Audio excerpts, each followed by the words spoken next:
Bapak Ibu semuanya saya tahu. Saya pilih karena Bapak Ibu semuanya berpengalaman di pemerintahan. Dan Bapak Ibu juga tidak memiliki beban politik. Artinya tanpa beban politik. Oleh sebab itu, saya berharap pertimbangan teknokratik dalam membuat policy itu lebih enak harusnya.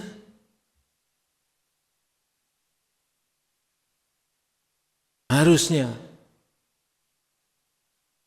buat terobosan policy harusnya lebih gampang. Harusnya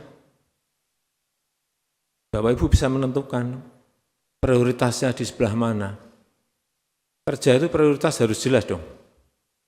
Jika ada masalah segera sampaikan ke Mendagri. Kalau kelas berat